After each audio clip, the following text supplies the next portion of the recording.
161 new COVID cases and 3,754 deaths in the last 24 hours, dip in cases as well as deaths in the last 24 hours. Corona संकट के बीच में अस्पतालों का संकट भी बरकरार है, ऑक्सीजन का संकट भी है, बेड्स मिलने में भी समस्या है। ऐसे में बहुत से अस्पताल। हाय राम, मैं बहुत ही ज्यादा परेशान हूँ। एक तो ये कोरोना कोरोना कोरोना लगा रखा हुआ हर जगह, और जब से समीक्षा जी ने मुझे डरा के रखा हुआ है तब तो परेशानी और भी ज़्यादा बढ़ गई हुई है। क्या करूँ, कहाँ जाऊँ, क्या ही करूँ। अरे हाँ, समीक्षा जी ने गैरी सिंघम नाम के एक बंदे के बारे में बताया था, उसको देखती हूँ, देखते क्या मिलता है। गैरी सिंघम, गैरी, अरे हाँ ये है होगा, हाँ यही है। देखती हूँ क्या है इसमें। Corona corona corona corona corona corona corona corona corona. Hello everyone, I am your host Gary Singham, और आज हम बात करेंगे कोरोना वायरस और इम्यूनिटी के बारे में। कोरोना वायरस एक ऐसी चीज़ है जो बाहर से आपको अफेक्ट करेगी। इसके बारे में आप बाहर से सुनोगे, चाहे न्यूज़ सोर्स हो, चाहे सोशल मीडिया सोर्स हो। और इम्यूनिटी एक ऐसी चीज़ है जो आपके अंदर है, आपके पास है, और आपको इन टाइप के इन्फेक्शन से बचाती है। तो सबसे पहले तो ये समझना ज़रूरी है कि मैं बात कर रहा हूँ कोरोना वायरस की, कोविड-19 की नहीं। कोरोना वायरस एक लार्ज आरएनए वायरसेस का ग्रुप है, कोविड-19 उसका एक पार्ट है। तो ओवरव्यू सबसे पहले कोरोना वायरस के बारे में देखते हैं कि वो क्या है। अगर नाम की बात करें तो corona virus Latin word corona से डिराइव्ड है, जिसका मतलब होता है क्राउन, रथ।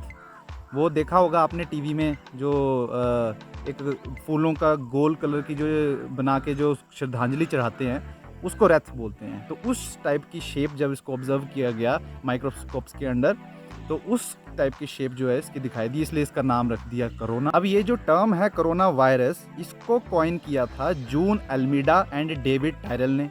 ये दो महान हस्ती हैं, और इन्होंने ही कोरोना वायरस की सबसे पहले स्टडी की थी, इन्होंने ही ऑब्जर्व किया था। कोरोना वायरस एनिमल्स में लेट 1920s में ऑब्जर्व हुआ था। जैसे कि मैंने बोला, कोरोना वायरस एक बड़ा आरएनए वायरसेस का ग्रुप है। तो डिपेंड करता है कि कौन सा वायरस, कौन सा कोरोना वायरस का टाइप आपको अफेक्ट करता है, और इसी से ही रिस्क फैक्टर डिफाइन होता है किसका कितना है। अगर मैं कुछ एग्जांपल की बात करूं तो एक है MERS CoV, Middle East respiratory syndrome corona virus. इसकी अगर रिस्क फैक्टर की बात करें तो 30% के आसपास की है। अगर जो अफेक्टेड पीपल हैं वो 30% फेटल देखा गया है रिस्क फैक्टर में। और अगर एक दूसरे टाइप की बात करें जो कि कॉमन कोल्ड है, अरे वही जुखाम जो हो जाता है, वही वो उसका रिस्क फैक्टर जो बिल्कुल ना के बराबर है। जुखाम तो जो हमारे देसी नुस्खे हैं, सरसों का तेल लगा लो नाक में, या फिर धूप में बैठो, या फिर विटामिन सी टाइप लो, तो इस टाइप से ही वो मतलब ठीक हो जाता है कुछ दिनों के। और अगर मैं अब कुछ नाम लूँ जो कि कोरोना वायरस के ग्रुप के अंडर आते हैं, कुछ वायरसेस के नाम लूँ, तो उसके अंदर सबसे पहला तो जैसे मैंने अभी बताया कॉमन कोल्ड हो गया। दूसरे नंबर पे अगर मैं बोलूँ तो जैसे सार्स कोव, ये हमने 2003 में टर्म सुनी थी। सार्स यानी severe acute respiratory syndrome corona virus, ये हमने 2003 में सुनी थी। और एक और टर्म जब अभी मैंने जस्ट बताया आपको, MERS CoV, Middle East respiratory syndrome corona virus, ये टर्म हमने 2012 में सुनी थी। और अभी रिसेंटली की अगर बात करें तो ये चल रहा है कोविड-19, या फिर इसको सार्स कोव 2 भी बोल दे रहे हैं। तो कोरोना वायरस 19, कोविड-19, कोरोना वायरस डिजीज़ 19, कोविड-19 इसको बोल रहे हैं, जिसका आउटब्रेक जो हम सबको अच्छी तरह पता है, चिल्ला चिल्ला के मीडिया में बताया है कि वुहान चाइना से हुआ है। तो कोरोना वायरस के बारे में ये बेसिक इन्फॉर्मेशन देने का सिर्फ इतना ही मतलब था कि आप ये समझ लीजिए कि कोरोना वायरस को एक वायरस नहीं है, कोरोना वायरस एक पूरे ग्रुप का नाम है। कोरोना वायरस एक ग्रुप है बड़े आरएनए साइज के वायरसेस का, ठीक है, जिसके अंदर मैंने अभी लिस्टेड कुछ नाम बताए, इस टाइप के वायरसेस आते हैं। मैं तो सोच रही थी कि कोरोना वायरस कोई एक ही चीज होगी। यार कोरोना वायरस में तो बड़े सारे वायरस, और जुकाम भी इसी में आता है। कमाल है भाई, ये ये तो मेरे को आज ही पता लगा कि जुकाम भी कोरोना वायरस है। चलो अच्छा है, पता लग गया। अब थोड़ा और ज़्यादा ध्यान देना पड़ेगा। चलो जुकाम से तो हम बच ही जाते हैं, ये कोविड-19 का पंगा है, इसी का थोड़ा ध्यान देना पड़ेगा बस। चलो पता तो होना चाहिए, तभी तो हम कुछ कर पाएंगे। चलो आगे देखते हैं अब क्या बोल रहे हैं भाई साहब। तो ये तो था कोरोना वायरस। अब हम जान लें कि हमारी शक्ति क्या है। हमारे पास है इम्यूनिटी। इम्यूनिटी हमारी बॉडी का नेचुरल डिफेंस सिस्टम है, जो इस टाइप के वायरसेस और बैक्टीरिया या फिर कोई भी पैथोजेनिक इन्फेक्शन है उससे हमें बचाती है। तो हमारा बॉडी का डिफेंस यानी इम्यूनिटी, उसको ब्रॉडली 2 कैटेगरीज में हम डिवाइड करते हैं, इनेट इम्यूनिटी और एक्वायर्ड इम्यूनिटी। अब इनेट और एक्वायर्ड में कंफ्यूज होने की ज़रूरत बिल्कुल भी नहीं है, क्योंकि इसके नाम से पता लग रहा है। इनेट मतलब जो हमारे पास जो इम्यूनिटी बाय बर्थ है, पैदा होते ही हमारी बॉडी की डेवलपमेंट के साथ ही हमारे साथ आई थी, और एक्वायर्ड इम्यूनिटी जो हमने बर्थ होने के बाद एक्वायर की है। तो नाम से पता लग गया, सिंपल। और अब हम अगर बात करें इनेट इम्यूनिटी की, तो ये नॉन स्पेसिफिक डिफेंस टाइप होता है। मतलब ये ब्रॉड कैटेगरी ऑफ इन्फेक्शंस, चाहे वो पैथोजेनिक हो या फिर कैसे भी हो, उसके साथ ये डील करेगा। तो ये ब्रॉड कैटेगरी में है, नॉन स्पेसिफिक है, स्पेसिफिक नहीं होता है। अब हम बात करते हैं कि इनेट इम्यूनिटी के अंदर किस किस टाइप के डिफेंस हमको देखने को मिलते हैं, हमारी बॉडी के पास होते हैं। तो इसमें सबसे पहले तो आ जाता है मैकेनिकल डिफेंस। अब मैकेनिकल नाम से पता लग रहा है, ये जो हमारी स्किन है, ये देखो स्किन हार्ड केराटिनाइज्ड स्किन होती है, ये एक सही मायने में ये अच्छा डिफेंस का काम करती है। अब इसमें हैरान होने की ज़रूरत नहीं कि स्किन कैसे डिफेंस का काम करती है। अब जितने भी डस्ट पार्टिकल्स हैं, या फिर अगर आप कोरोना वायरस की बात ले लीजिए, तो स्किन के ऊपर अगर कोरोना वायरस आता है तो हमारी बॉडी के अंदर एंटर नहीं करता है।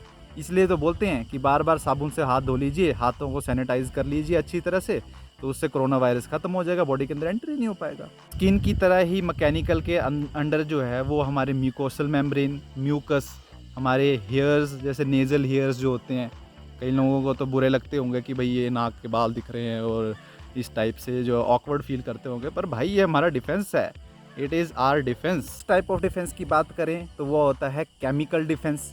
अब केमिकल डिफेंस के अंदर जो है हम देखें तो सबसे पहले तो acidic pH of our skin के जो हमारा पीएच होता है वो एसिडिक होता है, ताकि इसके ऊपर जो है वो कोई भी फंगल या बैक्टीरियल इन्फेक्शन जो है वो प्रसिस्ट ना कर पाए, रुक ना पाए उसके ऊपर। हमारी बॉडी जो है कुछ केमिकल्स सिक्रीट करते हैं, जैसे कि लाइजोजाइम्स, जो बाहर से आने वाले पैथोजेंस हैं हमारी बॉडी के अंदर, उन पैथोजेंस को है वो डिस्ट्रॉय करते हैं। और फिर एसिडिक पीएच तो हमें पता ही है हमारे स्टमक का होता ही है, और वजाइना का।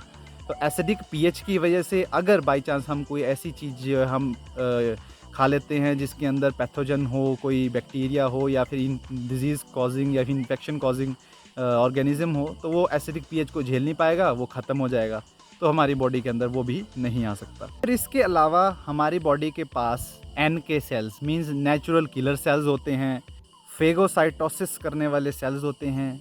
मतलब अगर कोई बाहर से ऑर्गेनिज्म या फिर पैथोजेनिक सेल या ऑर्गेनिज्म हमारी बॉडी में एंटर करता है तो वो उसको पकड़ लेंगे और उसको डाइजेस्ट कर देंगे, फेगोसाइटोस कर देंगे। तो फिर आता है इन्फ्लेमेशन एंड फीवर।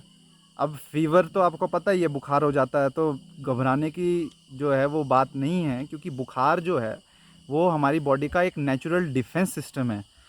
अब हर एक ऑर्गेनिज्म का मेटाबॉलिज्म को काम करने के लिए एक ऑप्टिमम पीएच और टेम्परेचर चाहिए होता है।